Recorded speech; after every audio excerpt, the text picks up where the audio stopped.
hills of Highland Park, California. Or whatever place is letting him use the equipment for free. Marc Maron. Answering the questions that all of you are asking. Well, at least a few of you. Marc Maron. A voice of the people. Some people. He's not for everybody. Marc Maron. It's time for WTF. WTF with Marc Maron. Okay, let's do this. How's everybody doing? What's going on? What the fuckers? This is Marc Maron. Welcome to WTF with Marc Maron. How are you all? Today on the show, we got a new friend of mine, a guy I worked with down in Atlanta, Georgia. Thank you for coming out, folks. Kyle Kinane. Very funny guy. I took to this guy because he's sort of he's a young comic, but he's an old crank. And he's a great raconteur, I think is the word for it. So, looking forward to having him on. That'll happen in just a few minutes. Also, an interesting guest. I got a thing on Facebook. Some dude claims to have known me in third grade.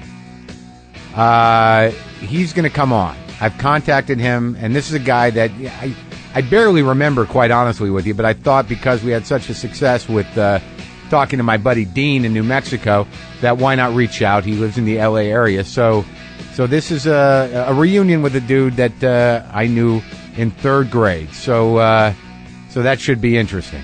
If you're going to be in Los Angeles this Friday, that is December 18th, we are doing a live WTF at the UCB Theater in Los Angeles. You can go to the website, losangeles.ucbtheater, that's theater with an R-E at the end, .com. That's at 8 o'clock this Friday.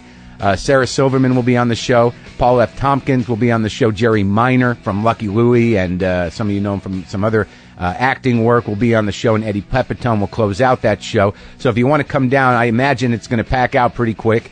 Go to that website or find it and get some tickets. I'd also like to tell people a little bit in advance here so I don't forget or catch people off guard or catch myself off guard, to be a little responsible, that if you live in the Seattle area in January 15th and 16th, I will be at Laughs Comedy Club, and you can go to laughscomedy.com if you want to get tickets for that. And please go to www.wtfpod.com and get on the mailing list so I can let you know where I am.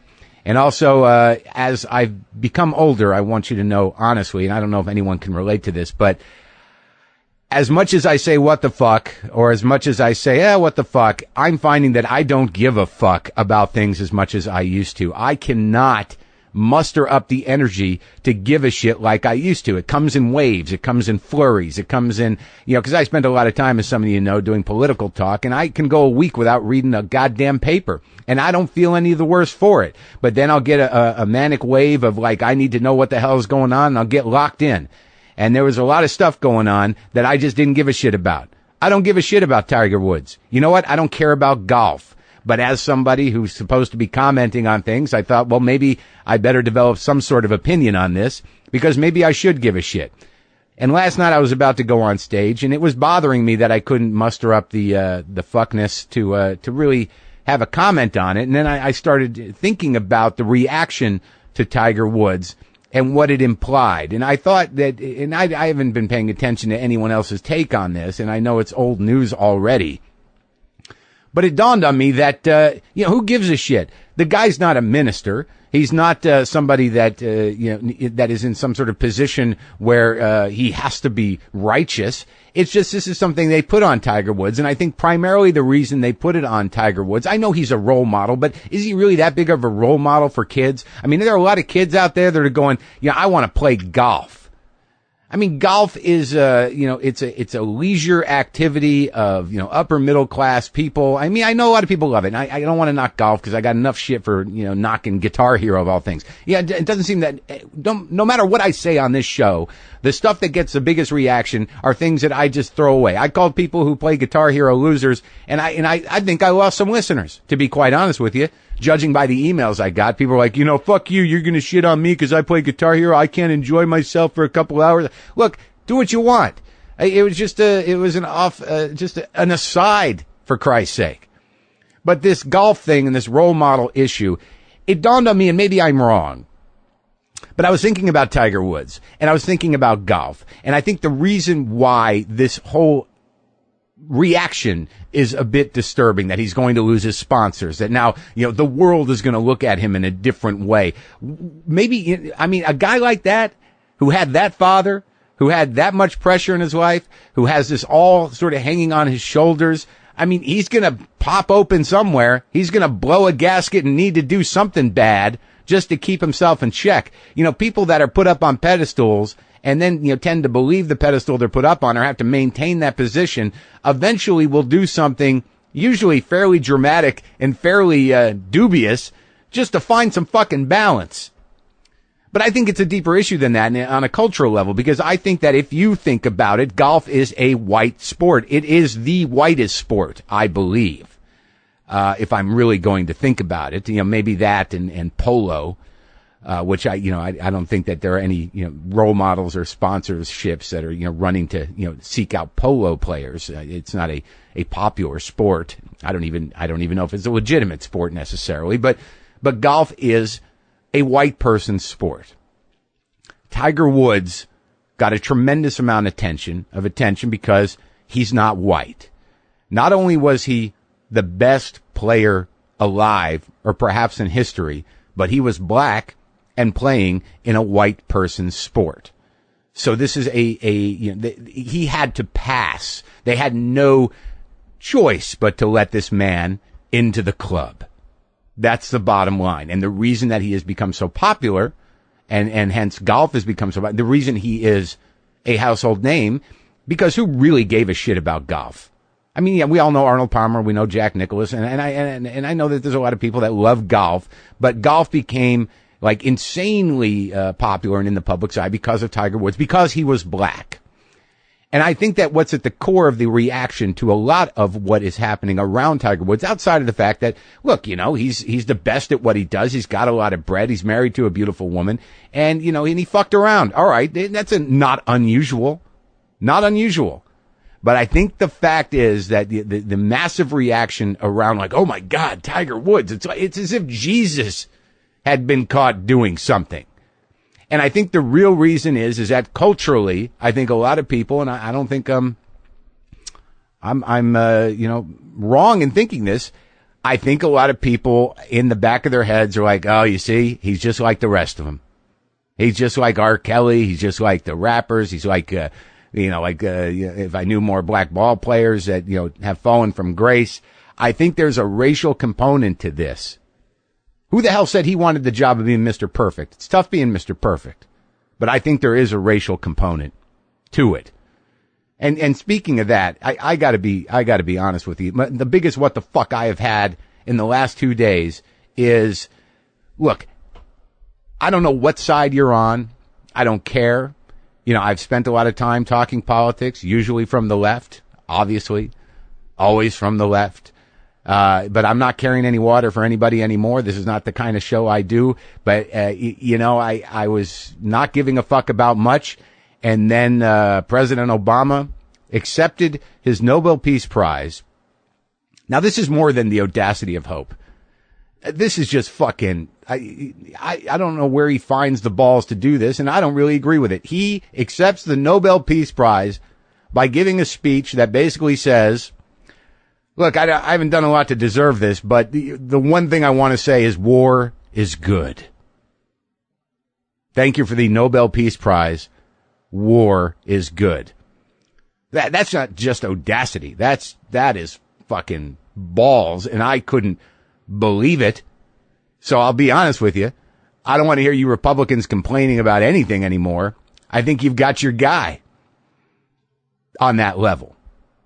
And there's another thing that came up, and this is not insanely political, but there's always been this discussion about how did the right get people to vote against their economic self-interest.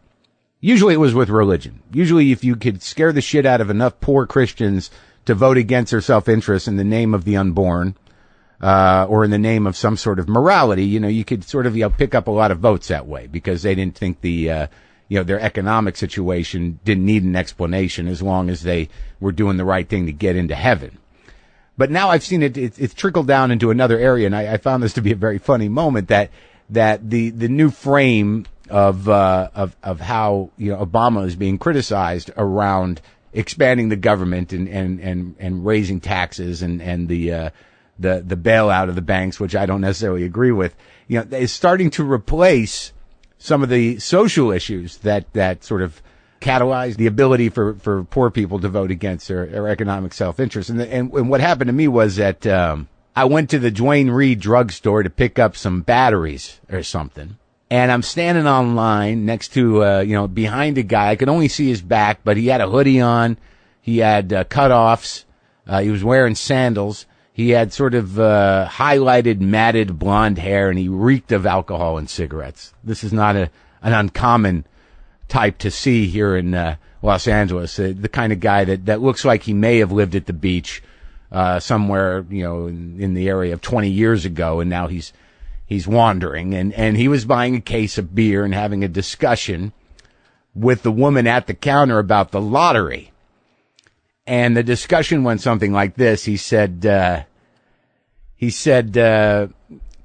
how much you think they get, the government? How much you think the government gets, taxes on the lottery?" And the woman, this little, Latina woman goes, "I don't know, 50%? The guy goes, "No, not 50%. This is a good guess, though. They get like 33% of the winnings goes to the government. Goes to the government. So you win the lottery, you win $1 million. You're only going to get like, what, 600 and change, 600,000. And she was like, "Oh, wow, that's a lot." And then the guy says, "It's not even worth it. Not even worth it to play anymore. If they're going to take that much money, I'm not even going to play the lottery." So somehow or another, the tax frame, and it's probably a good thing because, not the idea that the odds of winning the lottery are so far and few. I mean, you're not going to win it. But this guy had found reason, because of the government's intrusion in the possibility that he might make $1 million for nothing. He's drawing a line. Yeah, it's a protest. Fuck it. I'm not playing the lottery anymore if they're going to take a third of what I'm going to win. It's good that he's not playing, but I thought the sort of the politics of the situation were kind of funny. I'm going to protest. I'm not going to spend $1 on a ticket if I'm only going to get $650,000. It's not even worth it. Fuck the government. Spectacular. I didn't even know what to do with it. I didn't even know how to assess it. I just thought it was great. It's not worth it. I can tell you a lot of reasons why it's not worth playing the lottery. And the government taxing the winnings was really not one of them. Like, you're going to cut into my earnings? He's going to cut into my free money that I have, probably almost no chance of winning? Fuck the government. If there's one criticism of the government, that's one that was a new one to me. Yeah, I'm not voting for that guy again. He's going to cut into my potential lottery winnings. That was spectacular.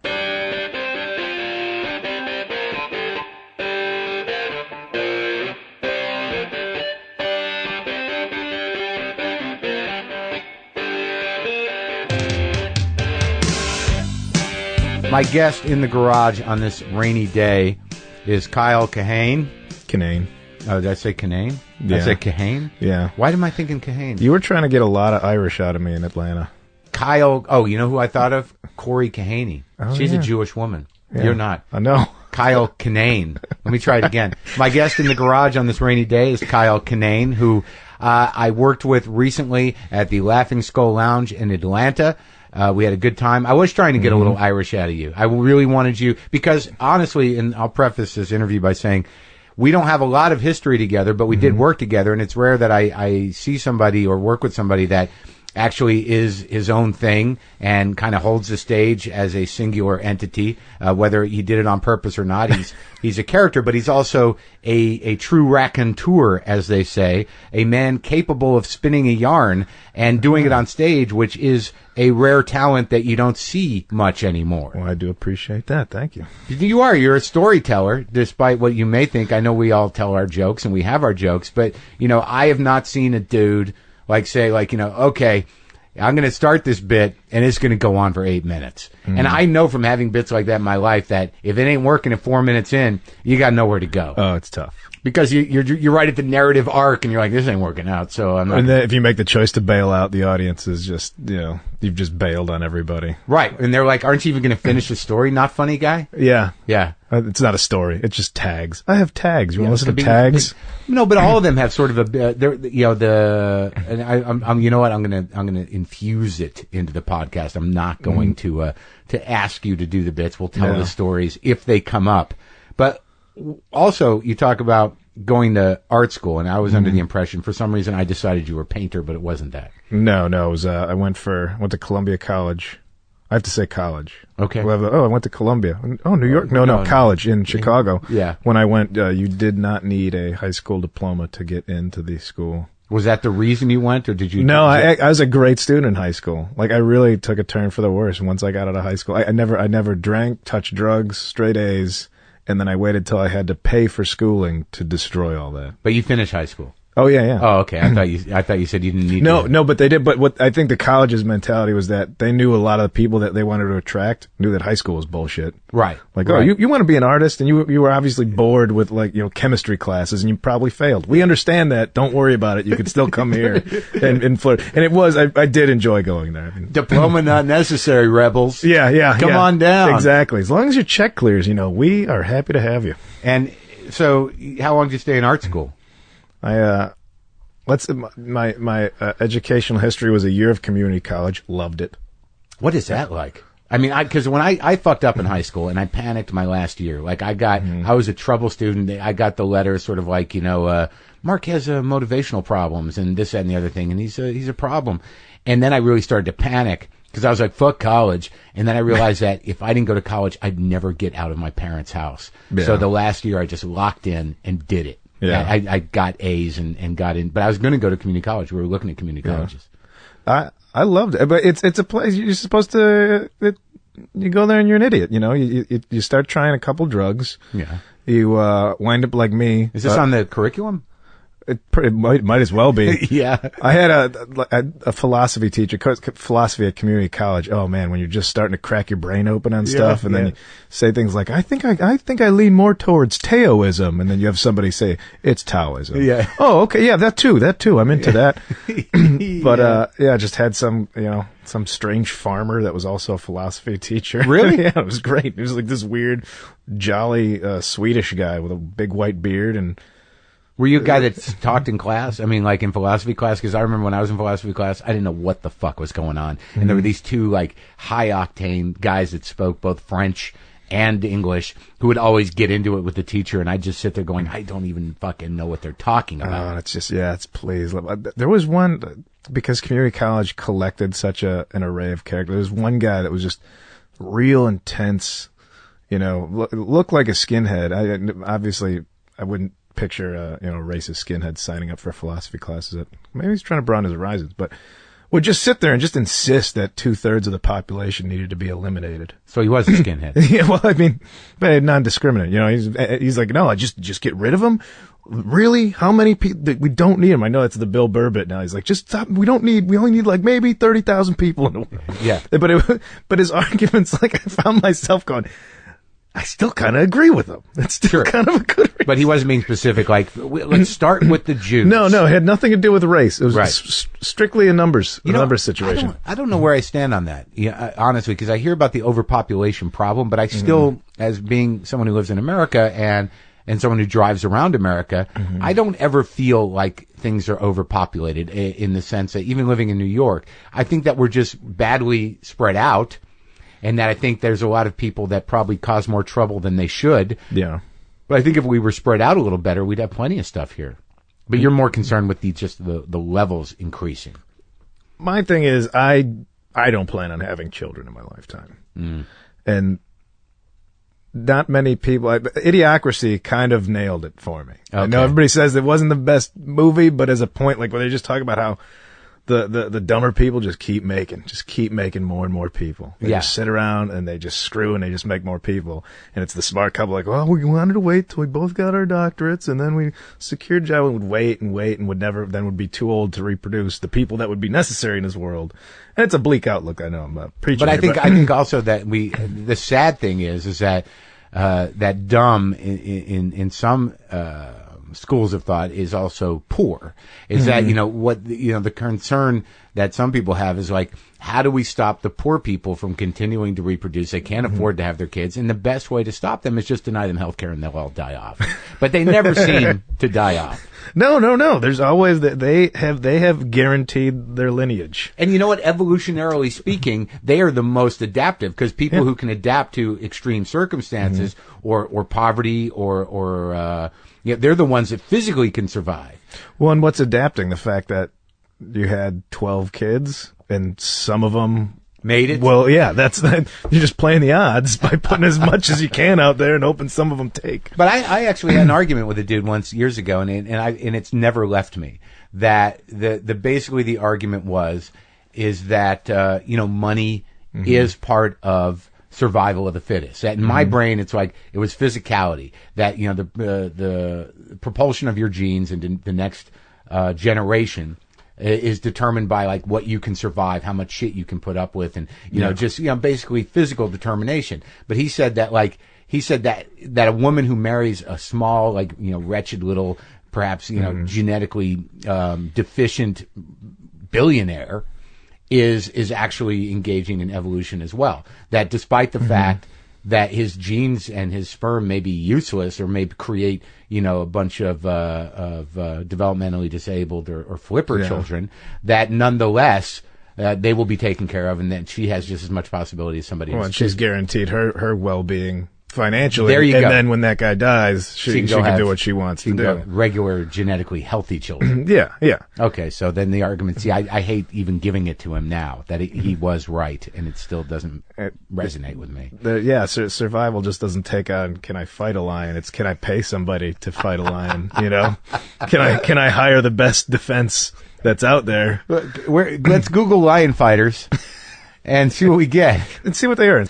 But also, why is it, not that I don't think it totally changed it, but it's a celebrated thing now. It's like these shows are just, I have 12 kids. I have 18 kids. Yeah. Well, now it's their break. It's stardom. Yeah. Yeah, let's see. I hope I can have as many as the Octomom had. And I guess, okay, well, it is the opposite of glorifying violence, but it's still kind of disgusting. Yeah, I don't know. Switch from glorifying violence to glorifying abundant life, but it's still bad. It's still not a good thing. I agree. I mean, I've talked about kids on this show before. My brother has 3 kids. He just married a woman with 4 kids. So all I know is that I have a hard time with the idea that people who have children believe they're better than other people because they have them. And I also, I can't talk to my brother. I mean, it happened last night. He called me, left a message, seemed like he needed to talk to me. I call him back. He's like, we got 7 kids. We got all 7 here tonight, and we're trying to figure out what to eat. I can't even, I got to go now. And that was it. Yeah. So I lost a brother to that. Do you have brothers and sisters? I have a sister. You guys get along? Yeah, fantastically. Really? Yeah. And she's older or younger? She's younger. Oh. And how younger? About a year and a half. How old are you? 32. I'll be 33 in a couple weeks. Are you protective of her? Did you have to go out and kick any ass for your sister? Not really. She is she's a lesbian, and she can kick my ass if she wanted to. So really, yeah, it's really kind of the opposite. Well, that's interesting to have a lesbian sister. I've had a couple of lesbian girlfriends, but I don't have a... Before or after? Well, they were kind of half going in, and then I turned them. Yeah, you pushed them? Yeah. You pushed them the extra way? Yeah, they full on were like, I don't ever want to go through that again, whatever that was. Yeah. Well, I couldn't be... she's been out of the closet for a while, and it was one of those things. I come from a pretty blue-collar family in the Midwest, just outside of Chicago, and the fact that now I was real defensive of her just when she came out. Like, I was really like, who's gonna say something? Yeah. And now I get calls, and it's just my parents, they go down to Gay Pride Parade every year, and I get pictures back. I'm like, my dad just drinking mimosas at the, really? I'm missing out on such good times. Like not only could I, has it been accepted, but she's more solidly grounded in reality to my parents than I think I am trying to be a comedian in Los Angeles. Why can't you be gay like your sister? Yeah, it's honestly like, this was the year to do it. I mean, there was a place with a balcony, so we didn't have to, because the first year my dad went, like, he's still thinking it's like a 4th of July parade. He's down there with a folding chair, like, I just want to sit. He's like, no, you walk around. You have, he's like, no, why can't we just find a place to sit to watch the parade and watch the floats go by? The floats. I thought it was like an old, like a small town parade where you camped out and watched it. I want to see the Snoopy balloon. Yeah. Now they're down there, like the large, cock and bondage balloon. Exactly. Yeah. And my sister rode on.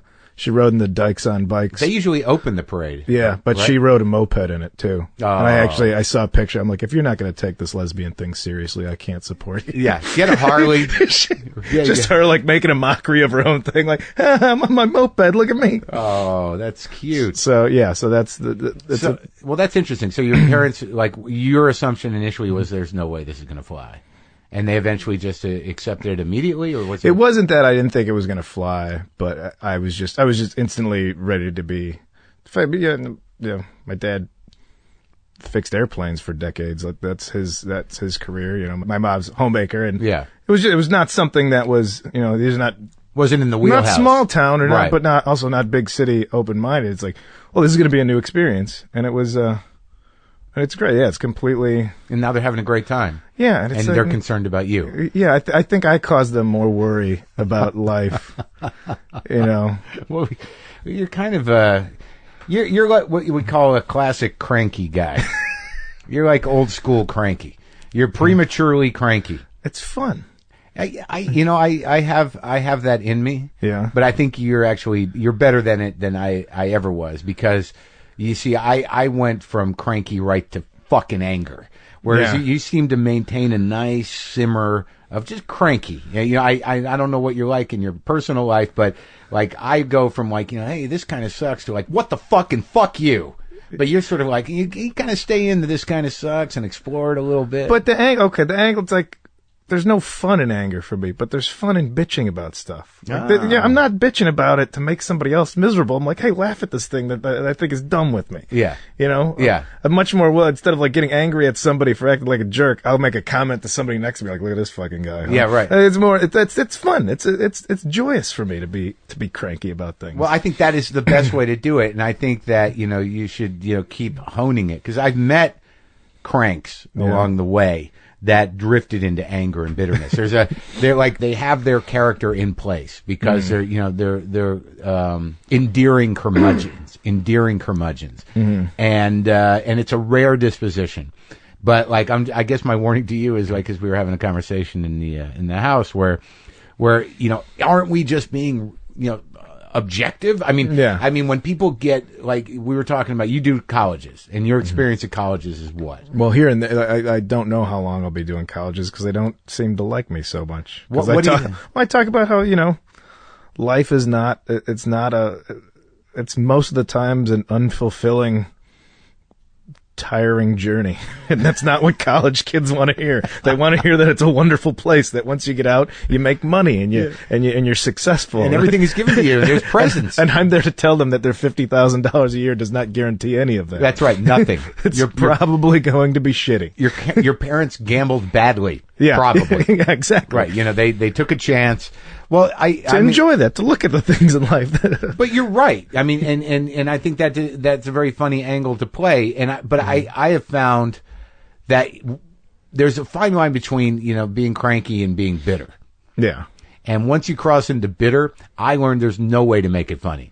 Because I never knew why, and this is what I was going to tell you in the house, was that, it is realistic to understand that life is full of challenges and failures and disappointments, and you never feel as good as you did that one time, whatever one time you're holding on to, where everybody's got those things in their life, different, sort of landmarks in their personal history where it's like, that was the best thing that ever happened to me. Yeah. That's not going to happen a lot. And you'll hang on to those things. But once you start saying, why the fuck can't that happen again? I mean, what the fuck is wrong with... So once you cross over into bitterness, and this is just a key to the kingdom in my mind, like, I tried to sell bitterness as something that everybody related to. It's one thing to be angry and disappointed and, what the fuck is going on, and, and having that sort of baffled, stunned amazement and reaction. But to actually, resign yourself to, I'm fucked. Yeah. There's no way to really make that funny because you isolate yourself and it can't read as anything other than amplified self-pity. Yeah. Well, and everybody's experienced disappointment. Right. But not many people have truly given up. That's right. And so you can always relate to people just like, cranky and that. I'm always still keeping somebody else in mind. Even though I'm bitching about something, I'm hoping that I'm doing it entertaining enough for somebody to listen. Because it's my friends that I grew up with, there's nothing better than hearing them go off on something. Because they know they're doing it. Like, let's relate. Just bitch with me about something. Yeah. But when you're bitter, it's like, I don't even care if you're listening to me. I'm upset. And not everybody's turned to that point. Like, it's like right. Trying to sell. And it's worse when you add condescension to the bitterness. That is horrible. If you add condescension to anything, it doesn't work too well. I'm fucked, and you know what? You people are too. That's right. Yeah. Come along with me. Which is not what I try to tell people at colleges. I just don't want their hopes to get too high, Like what? Have you had moments where you're talking to them and you're just looking out? You hear this from teachers all the time. Just blank, mildly exhausted stares. Oh, well, or just looking at just the false glow of iPhones on their faces, just a sea of people just staring into the internet in their hands, where it's like, I know you're not being. It's hard as a comedian. Well, I know you're not making noise and you're not talking, and it's not. But do you realize that you look like you're trying to tell a ghost story around a campfire? It's still not. It's still just as distracting to see somebody's face lit up. Oh man. That's hilarious. Are we just old men that are bitching? I don't want to be the guy that's just bitches about new technology because I don't understand it. I'll do it, but I still also want to make a concerted effort to go, no, this is how the world is. I'm going to understand it. These things are tools, and they're good tools. Right. And they do make life easier, phones, computers. But when I'm at a movie, is that okay now that people can just sit there with their phone and text during a movie? Like, is that... It's distracting. The light's distracting. Now, am I just being a curmudgeonly old man? Like, I need it dark and absolutely quiet to watch my movies. No, I think you're that there is a sort of etiquette that has to come along with any sort of technological progress. But are we outside the loop of that? No, because like a movie is supposed to be a communal experience, and if somebody's distracting you either by talking. I was at a movie. I went to see Precious, which was a fairly disturbing but very brilliant movie. Yeah. And we get there and everything's fine, and then like an entire busload of what looked to be almost like a field trip of inner city kids come in. And You're talking about black people at the movies, aren't you? It was mixed. It was black people, Latinos, but it looked like they definitely looked like they had come in from a trip that yeah. And one of them had a kid. So really? Right. So now we've got this room full of people that might be talking anyways, and is shouting baby. And I had to really sort of suck it up and go, but this movie's really for them. This is important that they see this movie.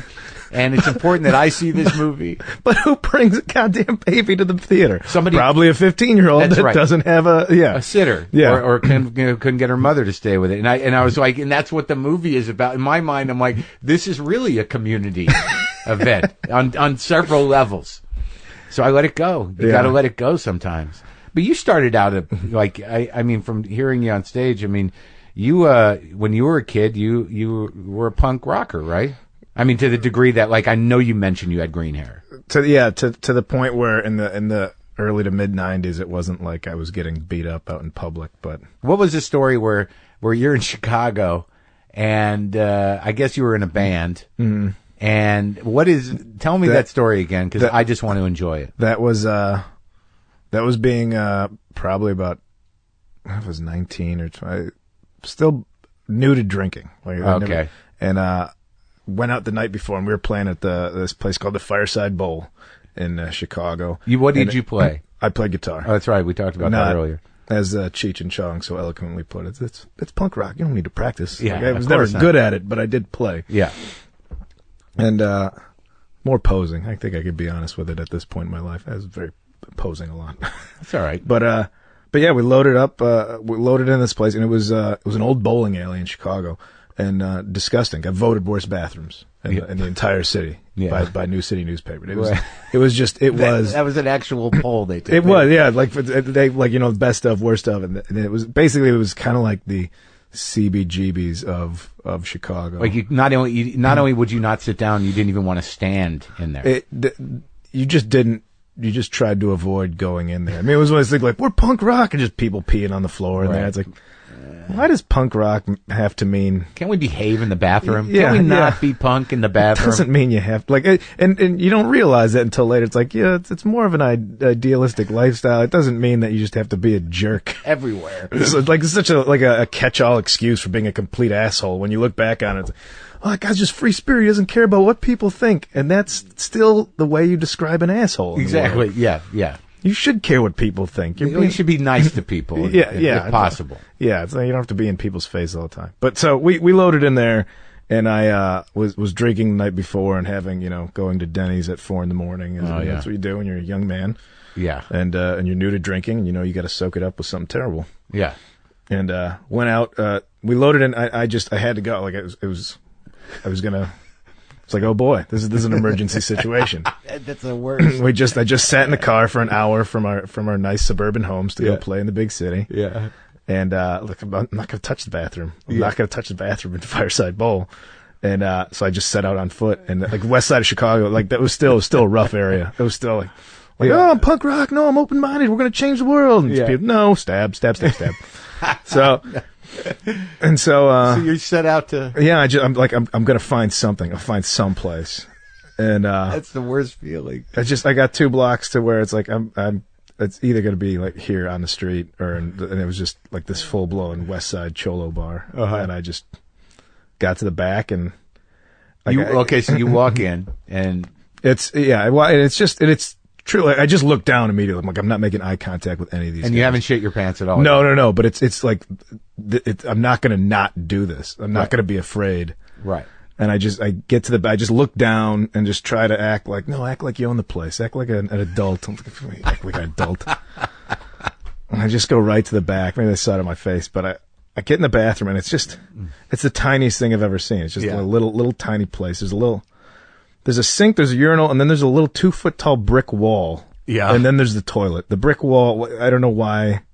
It's like maybe if you were gonna, like if you wanted to pee splash your buddy in there, you're gonna throw a little on him. Like, oh no, see the little wall there saved you. Look at you, lucky day. And I sit out and a few minutes go by and so you're just out. There's a little wall and you're sitting in the open. I'm just it's so tiny. Single server. No, it's single server. With no lock on the door. Yeah. Great. So, because this is not a bathroom for using the bathroom, this is a bathroom for doing speed or whatever. Right. You got to go though. And, I'm in there and, like, okay, all right, we did it. We made it this far. We're not going to make an embarrassment out of ourselves. And, the door opens up because there's no lock on it. Yeah. And a regular of the old West Side Cholo bar comes in. A man that I can only describe as appearing frustrated from having run out of flesh to tattoo. Like a real good, like when you see like gang members on TV, and like the central casting guys that fight like I'm going to turn my life, or like just eyebrows back, forehead, skull, ears, neck, everything. Just his face. Just his face was open. And it was really like, oh, you got to be fucking with me right now. Like this is how I'm going down. This is going down. I'm on his turf. But he came in and it was quiet. Yeah. And I'm like, all right. Cause obviously I'm not going to say anything. And he goes, I'll break the ice. Like this is what this guy does. He just goes, hey, you taking a chit, man? It's like, I'm not going to be a smart ass. No, I'm water skiing over here. Yeah. It's like, oh. Yeah. Yeah, I'm taking a chit. Well, he went with his lingo, I'm not gonna correct him. It's not my place. And then this is what I'll never forget. Yeah. Is that I'm just waiting for it. I'm like, at the very least, I'm just gonna get just punched in the face. And this guy instead he just goes, okay. You know what, man? It's Friday night. why don't you go ahead, you push that fucker out for me, yeah? And he approaches me and then posts up for a high five. And high fives me while I'm on the toilet. And I high fived him back. Yeah. Not gonna act awkward about it. Yeah. And it was like, yeah, I walked out. I still made no eye contact. I cleaned myself up, and I was like, God damn, the world surprises you sometimes, and you get real happy when stuff like that happens. You're like, I thought I was gonna die, and instead I got high fived by a man who was clearly a criminal. And it's just, those are the things that delight me in life. It's like just those things I won't, like, those are the things I have to write down immediately. Like, don't ever forget that this happened in your life. Right, because... Don't ever forget that these are... Everybody thinks like an experience has to be like you climbed a mountain to talk, with a Sherpa and this and that. No. Spiritual, wonderful things could just be some weirdo high-fiving you on a shitter on the west side of Chicago. Still a deep experience. Yeah, because it gave you faith, it gave you hope, it also disrupted what you might not have acknowledged as slightly racist. Yeah, exactly. My preconceived notions of what he should have done, he proved me wrong. Yeah. I learned a lesson in that place. I learned a lesson there. I don't know what would have happened if you'd hung out. Yeah, and he kind of did the high five, and he's like, all right, and then, made his way out. He didn't hang out? No, it was like, he knew timing. He was good with timing. He's like, no, okay, I'm going to go.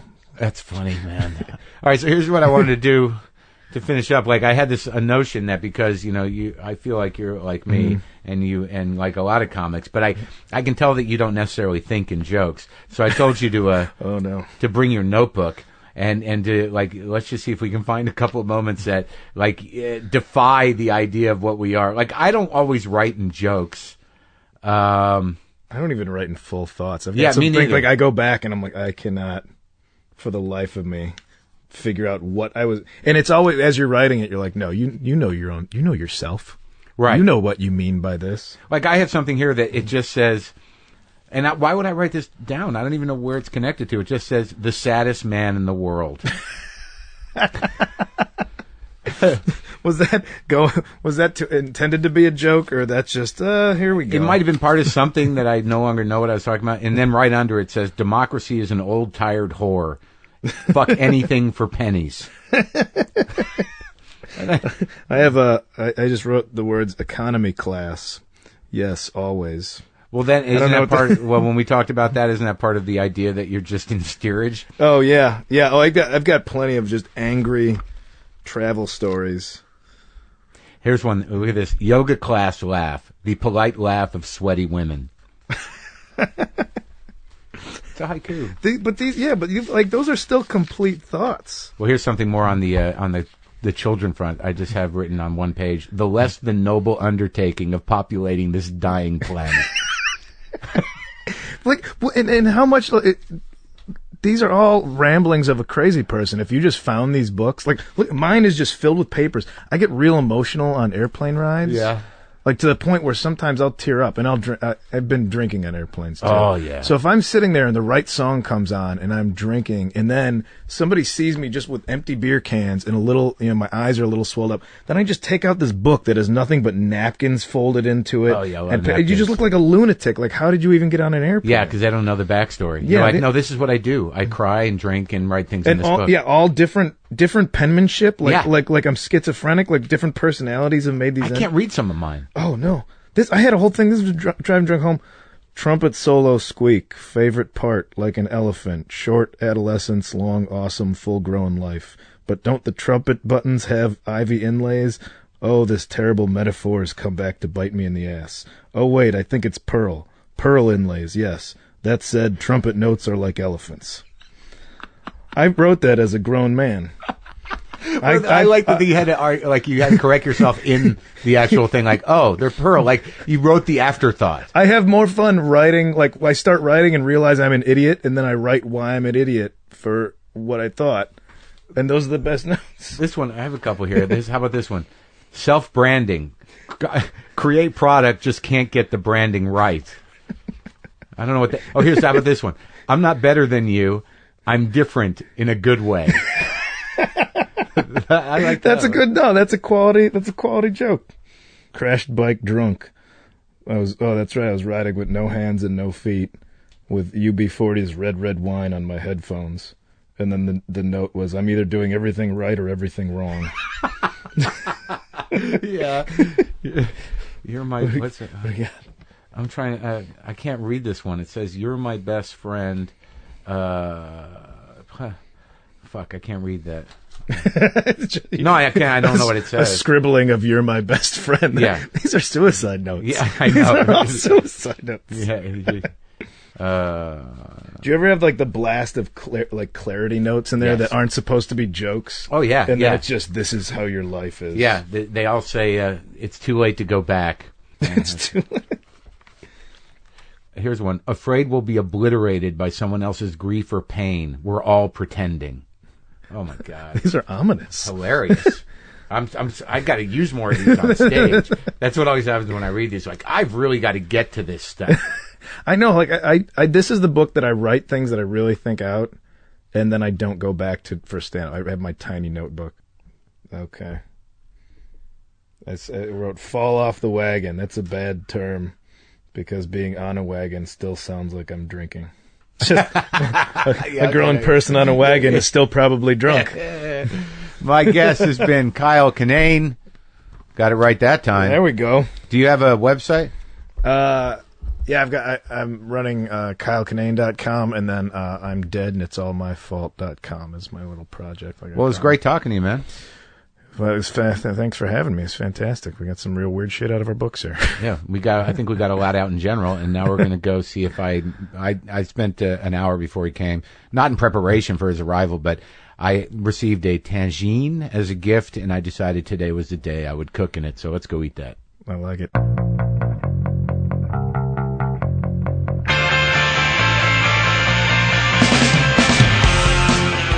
So a lot of you know that I'm addicted to Facebook, and I have many problems with Facebook, and I have too many friends on Facebook. I'm not complaining, but I want to add new people. I don't know what to do, and I always update my status, and I'm on it compulsively. But rarely do I actually meet people that I actually knew from way back. Like it hasn't happened that often, and I've done something today where it just so happens that a guy I knew in third grade.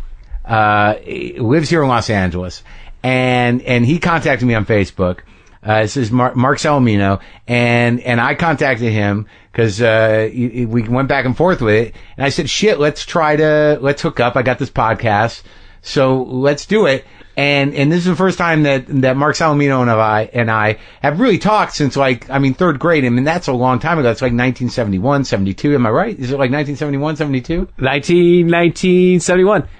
Yeah. I mean, it's fucking weird, but I kind of remember you. I mean, when he Facebooked me, I'm like, fucking Marc Salamino, Salamander. Am I right? Weren't you Sal? You used to call me Salamander. You were the one who came up with that name because we were on the playground and we were doing the obstacle course with Mr. Tucker, the gym coach, and I fell down and you called me Sally Salamander. Salamander. What was his name? Coach Baker, Mr. Chet Baker, not Chet Baker. That's the Tucker. Did you say Tucker? Mr. Tucker. That's what it was. Yeah. Coach Tucker. He was our phys ed teacher, our gym teacher. We called him. Oh, I'm trying to remember if I. You called me. You gave me the name Salamander. I remember doing that. Yeah. I just don't remember if his name was Tucker. Or, I thought it was McFarland. No. McFarland he was a teacher's aide and a multi-purpose paraprofessional. He was a paraprofessional. He didn't have a teaching degree. McFarland did photography. He drove the bus. He did the crossing guard. And if there was ever a teacher out, he would come in. He talked to me too about in third grade when you DP'd me in front of everybody. You de-pantsed me in front of everybody, which I know you were destined to be a funny guy. You totally destined to be a funny guy. I kind of remember that. In front of those girls. We were in Mrs. Webb's class, right? Mrs. Webb's class, yeah, third grade. Webb's third grade. She shared a class with Mrs. Oliver. The two of them, Mrs. Oliver and Mrs. Webb, both had a classroom, and we would intersperse both of the third grade classes. I mean, you and I were in Miss Webb's class. You DP'd me in front of Mrs. Oliver's class when they came in to watch a movie. I remember Mrs. Oliver. Mrs. Oliver was also a third grade. So what's up? Nothing, man. So You're just doing it. You're here doing it. You were funny in Mark third grade. Salamino. It's fucked up. It's fucking wild, right? It's so amazing. I So- found you, man. I know. I mean, you were like funny. Everybody used to laugh at me. They Yeah. laugh with you. Right, They right. laughed at me. They were mean. You were mean, but not me. You paid attention to me. You paid attention to me. Right. You No- were, yeah. Well, that's because I mean, I don't. Facebook, dude. I know, it's wild. Can you right? believe it? What's your status update today? Today, Yours are funny. Yours are Yeah, funny. I think I said something about unpacking. Yeah. Do you remember when you did the smear the queer game with me, the football game where you don't really play football, but everybody like throws the football around, and whoever gets the football, you smear the queer. Yeah, I kind of remember. I that, thought yeah. I thought I was gay for a long time. I didn't because I told my dad and my mom, and you know that they're not all together available. They weren't in third grade, but that's why I left third grade after that smear the queer. 'Cause Wait, I thought Mark Salamino. I mean, I remember like going. Salamino. I know, right? But I thought you DP'd me, right? But yeah. wasn't your dad? Didn't he pass away? I mean, I remember. No, Dad did get ill and eventually passed away. But you might be confusing me with Shane Vricchio, or you might be confusing me with Albert Heil. Their dads both. Oh yeah, had died early. Shane. My father was homebound, and my mom took care of him full time. Oh Yeah, and then I became homebound after third grade because when my pants came down in front of everybody, it was hard for me to breathe. It was funny. It was, oh my God, it was funny, but it was hard for me to breathe, and they wouldn't let me come to school. And it was good because my dad and I got to be homebound together after that. And wait, so you're saying that because I pulled your pants down, which I don't frankly remember that well, that it's all it's water under the bridge. It's a new day. Oh, shit, I don't all right. even hold this against Well, you. I'm fucking sorry, man. I mean, No. Facebook. It's like Marc Maron, man. right? Marc Maron. I Yeah, can't believe fucking- it. You're not. You got a show. Mark Salamino. Mark and Mark. I know, right? Yeah. Yeah. Did that make you? You were mad because you were the only Mark until I came into Miss Webb's class. Yeah. Yeah. Yeah, I kind of remember that. So so what Did you like me? Did you like me in third grade? I mean, you can be honest. You can be totally honest. I mean, did you like me or because I thought you liked me when you pushed me in the cafeteria, like pushed me to the front of the line and like spilled my stuff on the floor. I liked you. I gotta be honest. I'm having a really hard time remembering some of this stuff.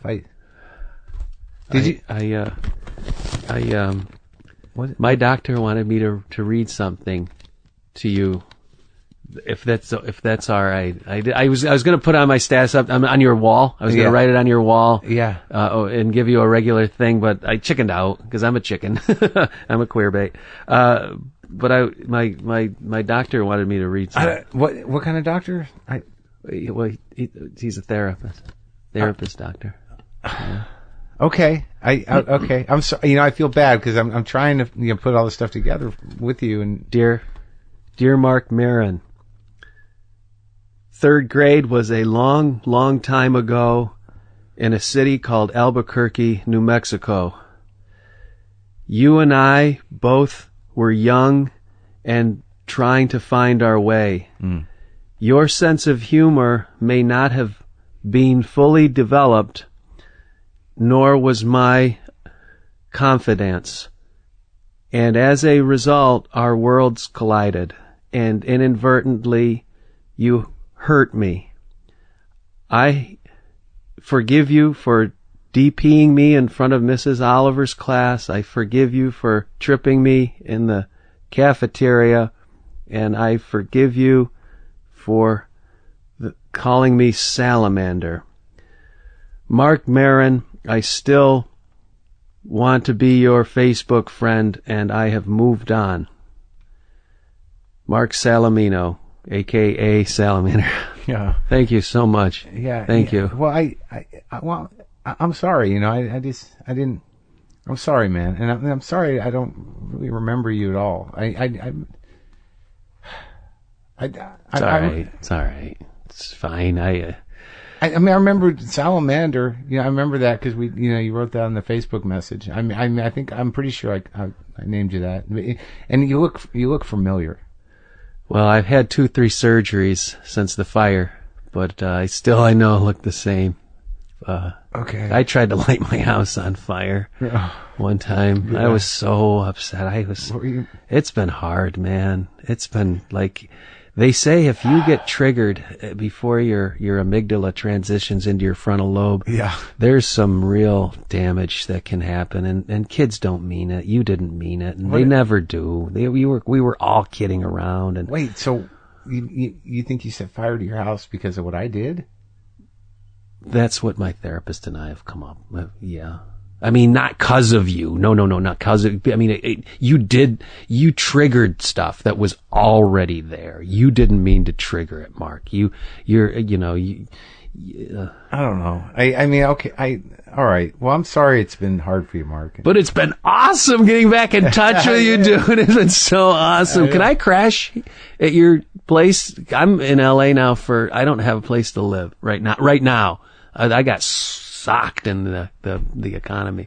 Yeah, we could talk about it. I mean, I don't know if all right, well, let's do it off the air. Okay. All right, man. Marc Maron. God, Facebook, dude. It's awesome to see you. Salamino Salamander. All right, buddy. 1, 2, 1, 2, 3,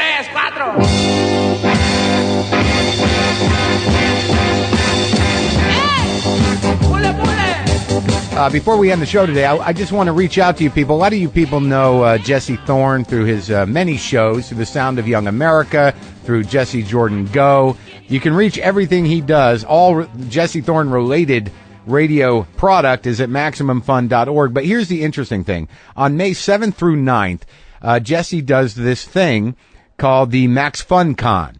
It's up in Lake Arrowhead. I've not been to it, but I hear it's great. He basically rents out a lakeside resort, and he invites people to come spend the weekend. Obviously it costs, but it's all inclusive. You get housing, you get food, you get a beautiful weekend away at a gorgeous place. But here's the thing.